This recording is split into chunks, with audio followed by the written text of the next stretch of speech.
ladies and gentlemen.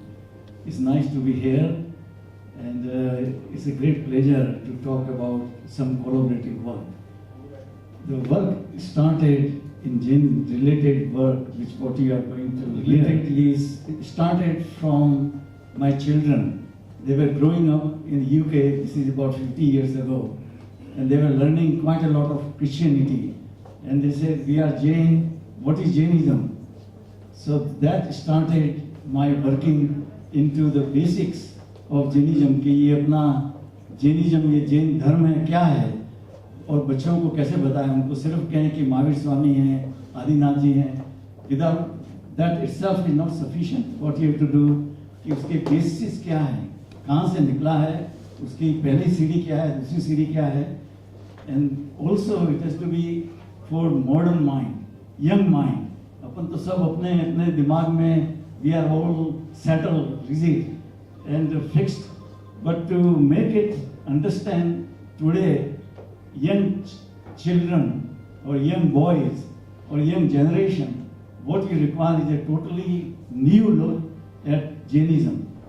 Number one, I learned that there is no Jainism. It is Jainness, Jainatva. जो ये अपन कहते रहते हैं कि वे जैनिज्म है, it is the way scientific way of living. So ये that's the first thing that when you talk it is not Jainism but it is जैननेस.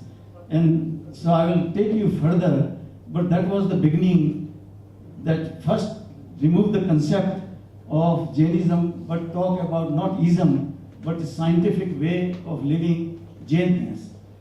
So I started writing the first book, which I wrote after a lot of consultation with many gurujis like Jambu Vijayji, Mahapragna and many others, that you could find the axiomatic system, मतलब उसका postulate, उसका basic you can find. तो पहली सीढ़ी मैं अभी बताता हूँ, इसके बारे में सोचना.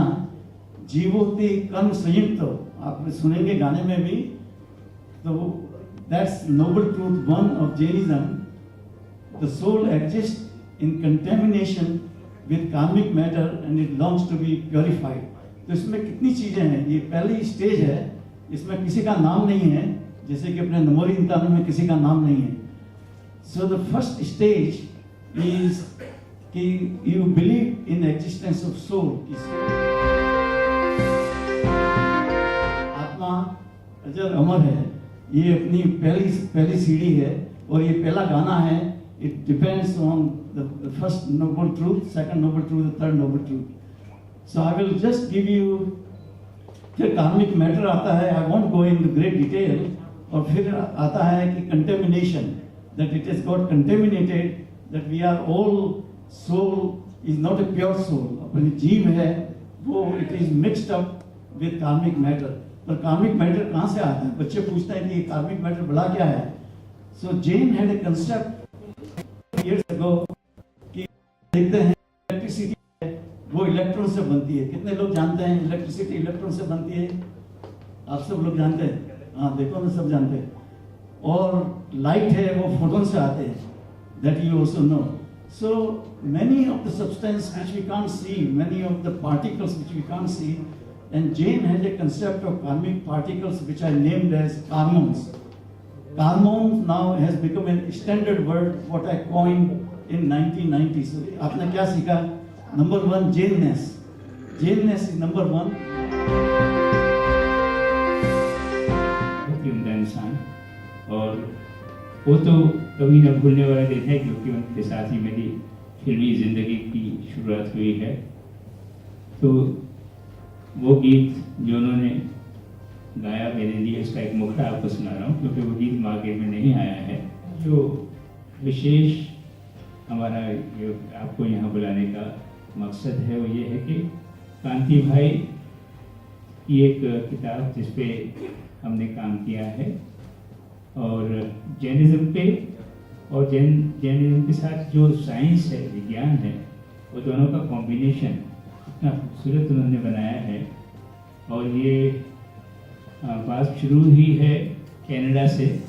कनाडा में मेरा छोटा भाई विजय है जो इनको मिला वहाँ पे और इनकी लेक्चर सुने. उसने कहा कि मेरे भाई साहब को आप बॉम्बे जाके मिलिए, वो इस पे गाने बनाएंगे।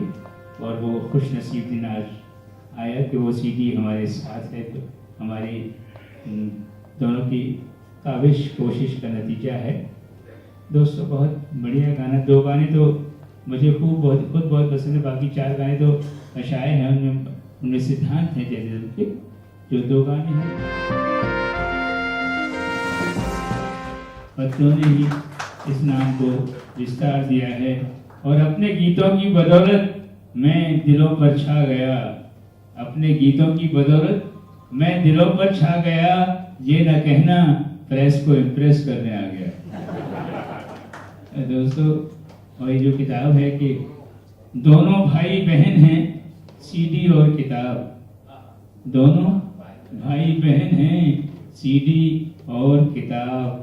एक पढ़ें और एक सुने, घर ले जाएं जनाब। यहाँ पे मेरी जीवन संगिनी दिव्या, और दिव्या को जन्म देने वाली मेरी सासू माँ वो भी हैं, और मेरा छोटा भाई अखिलेश अपने कुछ मित्रों के साथ यहाँ आया है। तो मैं सीडी रिलीज पे चाहूँगा कि वो सब मेरे साथ स्टेज पे रहें। और सबका एक बार फिर आभार, बहुत बहुत धन्यवाद कि इतने शॉर्ट नोटिस पे आप लोग आ गए हैं। और ये बात बड़ी नोटिसेबल है, और मैंने लिख ली है। और एक अगले फंक्शन के लिए जो 28 फरवरी को मेरी एक किताब भी रिलीज हो रही है, और जन्मदिन भी 70वां। तो मैं यहाँ जितने लोग आए हैं उन सबको यहाँ आज फॉर्मल इन्विटेशन तो जाएगा बाद में, ये हार्दिक इन्विटेशन यही दे देता हूँ। आप सब पधारे। हरे कृष्णा में एक छोटा सा गेट टुगेदर 28 फरवरी को रखा हुआ है। और मैंने उसके लिए जो गज़ल कही उसका मतलब सुना देता हूँ कि पाया मिजाज फूलों का पत्थर के हो गए, हम देखते ही देखते 70 के हो गए। देखते 70 के हो गए, माँ बाप ने सिखा दिया ऐसा हुनर हमें, एक घर में जन्म पाया था घर घर के। चाहूँगा कि आगे की कार्रवाई हमारा राजेश जौहरी, वो जौहरी है इसलिए परख लेता है सबको बराबर, और उसी हिसाब से नंबर भी दे देता है। Thank you. कांति भाई की परिकल्पना कांति भाई की है, और उसका सिंगिंग जो है वो मैंने शुरू से उसको सजाने का काम और शब्दों में बांधने का काम मेरे ज़िम्मे था। तो मैं समझता हूँ कि ये अपने अपने ढंग का एक यूनिक एल्बम है। वैसे तो हम तो एल्बम्स करते ही आए फ्रॉम कैलकाटा ऑनवर्ड्स, है ना, बंगला से शुरू किया है काम, और यहाँ हिंदी में बहुत सारा काम किया, आपके सामने ही है। लेकिन ये हमारे आध्यात्म का और जैनिज्म का और जैन विज्ञान का एक खूबसूरत उदाहरण है ये एल्बम। तो मैं निवेदन करूँगा हमारे सुनने वालों से कि इसको मेरे जो अपनी कंपनी है DR प्रोडक्शन, उससे हम इसको रिलीज़ कर रहे हैं। तो आज तो उपलब्ध है ही सबके लिए, बाकी जिनको चाहिए मेरे यहाँ से मेरे घर से ज़रूर मंगा लें, मेरे नंबर से। और आप न सिर्फ इसलिए कि वो गीत संगीत सुनना है आपको, उसकी भावनाएं, उसके भाव की जो सिद्धांत हैं उनको भी आप खूबसूरती से पेश किया है। कांति भाई जो लिखा है, मैंने कोशिश की उसको बांध सकूं, और आप लोग ज़रूर सुने। और सबसे निवेदन है कि इनको सिर्फ सुन के और जीवन में उतारें। हमें राइमिंग करनी पड़ती है, लेकिन 1 साल से रेगुलर हम टच में हैं, टेलीफोन्स पे, ईमेल्स पे। मैंने कुछ लिख के भेजा कांति भाई को, एब्सोल्युटली थोड़ा सा उनको उसकी नो हाउ थोड़ी चाहिए बच्चों को। हमें ये हमारी जिम्मेदारी है एक्चुअली, हमारी जो मेरी जनरेशन है कि बच्चों को वो संस्कार दें और वहाँ तक पहुँचाएँ कि वो उन बातों को समझ सकें। आज के बच्चों में सबसे अच्छी बात ये है कि वो फ्लेक्सिबल हैं, और कोई चीज़ उनको अगर कन्विंसिंग लगती है तो उसको मान लेते हैं। हाँ, ये ज़रूर है कि वो बहस करते हैं, अपना मत रखते हैं, अपनी बात कहना चाहते हैं, तो ठीक है। एक्सप्रेशन का तो हर एक को अधिकार है। हम लोग उतना नहीं बोलते थे अपने ज़माने में अपने पेरेंट्स के सामने, आज के बच्चे बोलने लगे हैं। तो अजब एक वो शेर था कि अजब हंगाम घर का हो गया है, ज़ईफ़ी चुप है, बुढ़ापा चुप है, बचपन चीखता है। तो ठीक है, बोलने दीजिए, बोलने से हमें ये तो पता चलता है कि कुछ वो जान रहे हैं, कुछ कह सकते हैं। तो ये संस्कार हमको ही देने हैं और गीत संगीत के माध्यम से ये बहुत आसान है कन्वे करना। तो एक्चुअली आज भी मैं ये नहीं समझ पाया हूँ कि गाने किस तरह बन जाते हैं। ये एक एनलाइटमेंट है, एक बिजली की तरह एक बिजली पहुँच जाती है, ये कोई बात सूझ जाती है आपको। कई लोग महीनों बैठे रहते हैं, उनको एक मुखड़ा नहीं बन पाता है उनसे। मेरे ऊपर ये माता सरस्वती की विशेष अनुकंपा है कि मैं जो काम वो मुझे देती है उसको ठीक से अंजाम दे पाता। कम्युनिकेशन अगर आप ना कर पाएँ ना, लोगों तक पहुंचा ना पाएँ, जैसे हमारे बहुत सारे निर्माता हैं, निर्देशक हैं, हमारे जो मीडिया से व्यापार से जुड़े हुए लोग हैं, उनको कई बार नहीं समझ आती हैं।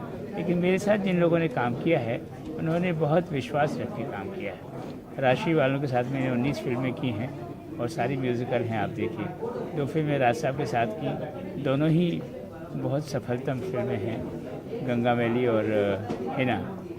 तो मुझे अब ये तो होता ही है, कहीं ना कहीं अटक जाते हैं लोग कि मैं नहीं समझा पाता या वो नहीं समझ पाते हैं, कहीं ना कहीं कोई गैप रह जाता है। और बहुत खूबसूरत लम्हे हैं, उनका जिक्र तो मैं ज़रूर आपसे फिर कभी करूँगा एक तफसील से बड़े इंटरव्यू में। लेकिन यही कहूँगा कि आज तक का सफ़र बहुत ही इंटरेस्टिंग रहा है, बहुत ही सुखद रहा है। और जिसको लोग कहते हैं कि बॉम्बे में आके फुटपाथ पे सोए या चने खाए या फाका कशी की, वो मेरे साथ कभी नहीं हुआ। क्योंकि मैं कविता भी लिख लेता था, कभी कवि सम्मेलन में चला जाता था, कभी स्टेज पे गा लेता था। और थोड़ा सा जो समय लोगों तक पहुंचने में लगा है उतना ही है। जो मुझे जान गए हैं उन्होंने फिर हमेशा मेरे साथ काम करना चाहा है।